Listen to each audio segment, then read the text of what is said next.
Assalamualaikum warahmatullahi wabarakatuh. Salam sejahtera untuk kita semua. Salam dan bahagia. Ibu dan Bapak CGP hebat, izinkan saya menjawab beberapa pertanyaan yang Ibu Bapak tuliskan di LMS terkait modul 3.2. Yang pertama, bagaimanakah menumbuhkan jiwa kepemimpinan murid sebagai aset SDM? Pertanyaan ini ada sangkut pautnya juga dengan materi pada modul 3.3. Ibu Bapak CGP hebat, kepemimpinan murid akan tumbuh dengan sendirinya jika setiap kegiatan di sekolah, baik akademik maupun non-akademik, itu senantiasa berpihak pada murid. Pada dasarnya, murid mempunyai potensi yang luar biasa. Murid tidak hanya bisa menerima instruksi dari guru saja, tetapi ada potensi lain yang perlu dikuatkan dengan memberikan kesempatan kepada mereka untuk memekarkan potensi dan menguatkan kepemimpinannya. Melibatkan murid di setiap kegiatan sekolah dari perencanaan, pelaksanaan, sampai evaluasi dan refleksi sangat penting untuk dilakukan. Inilah cara mengakomodasi suara, pilihan, dan kepemilikan murid. Jika tiga hal ini terpenuhi, maka jiwa kepemimpinan murid atau student agency-nya secara perlahan akan tumbuh. Oke, Ibu Bapak CGP hebat, pertanyaan yang nomor 2, bagaimana cara mengelola sumber daya dengan baik?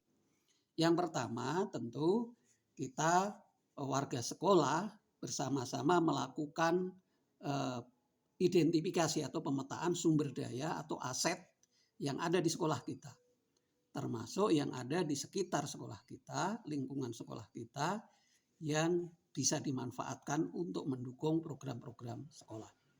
Dalam hal ini kita bisa mengidentifikasi aset-aset itu ke dalam kelompok aset manusia, sosial, fisik, alam termasuk lingkungan, finansial, politik, dan agama termasuk budaya. Selanjutnya, di sekolah bisa merencanakan pengembangan sekolah melalui kegiatan-kegiatan yang mendukung visi sekolah. Sedangkan untuk guru bisa mengembangkan prakarsa perubahan untuk mewujudkan visi pribadi guru tersebut. Dalam setiap kegiatan perubahan ke arah yang lebih baik, kita jangan melihat kekurangan atau kelemahan yang ada di sekolah kita. Lihatlah aset, kekuatan, nilai-nilai positif yang ada yang sudah diidentifikasi sebagai kekuatan untuk mendukung terlaksananya perubahan tersebut. Dalam hal ini kita mengenal istilah manajemen perubahan berbasis aset. Atau lebih luas lagi kita mengenal istilah asset based community development, ABCD. Ini biasa digunakan dalam pemberdayaan masyarakat yang menekankan pada pemanfaatan aset dan potensi untuk meningkatkan kesejahteraan atau taraf hidup. Nah, dalam konteks sekolah ini bisa diartikan masyarakat itu adalah komunitas yang ada di sekolah. Taraf hidup ini bisa diartikan pada cita-cita atau visi yang ingin dicapai oleh sekolah maupun oleh guru. Oke, Ibu Bapak CGP hebat. Pertanyaan yang nomor 3 saya baca, bagaimana upaya yang dapat dilakukan agar warga sekolah terbiasa untuk menggunakan pendekatan berbasis aset dalam merencanakan suatu kegiatan. Yang pertama tentu kepala sekolah, jika di situ ada guru penggerak, dibantu oleh guru penggerak, melakukan pertemuan untuk mengidentifikasi 7 aset atau modal utama sekolah. Kemudian dari daftar tersebut usahakan bisa diterjemahkan, dilengkapi dengan apa saja pemanfaatannya. Nah, kemudian Ibu Bapak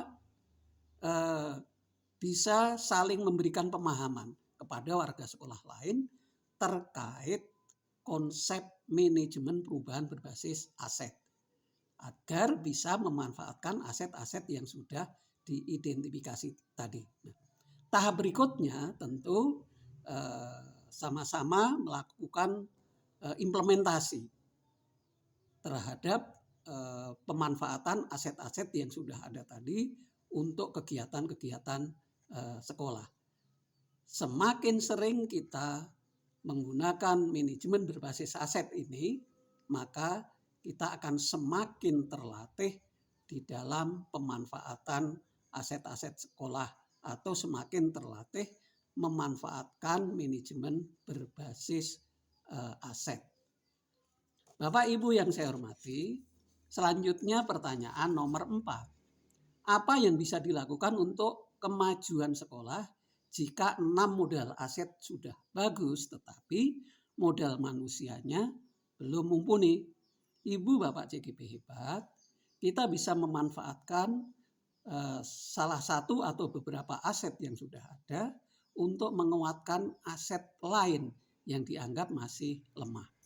Sebagai contoh, kita bisa memanfaatkan aset finansial yang sudah bagus untuk meningkatkan kompetensi kepala sekolah dan GTK.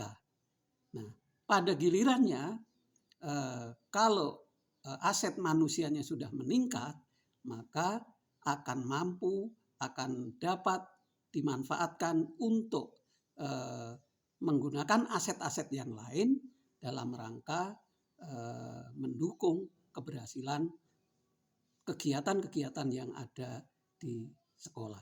Sehingga aset-aset yang ada itu bisa dimanfaatkan secara optimal untuk menunjang kegiatan-kegiatan sekolah. Yang terakhir Bapak Ibu, pertanyaan yang nomor 5. Mohon jelaskan contoh-contoh program yang berdampak pada murid. Program yang berdampak pada murid adalah program-program yang memang dibutuhkan untuk kemajuan murid, pengembangan potensi murid, yang tentu dalam menyusunnya harus mengakomodasi suara, pilihan, dan kepemilikan murid. Sebagai contoh, dalam program kegiatan pembelajaran di kelas.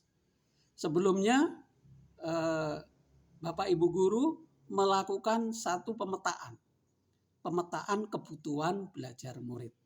Kemudian menyusun perencanaan dan dalam implementasinya Ibu Bapak menggunakan strategi diferensiasi dalam rangka untuk memenuhi aspek-aspek kebutuhan belajar murid yang sudah dipetakan.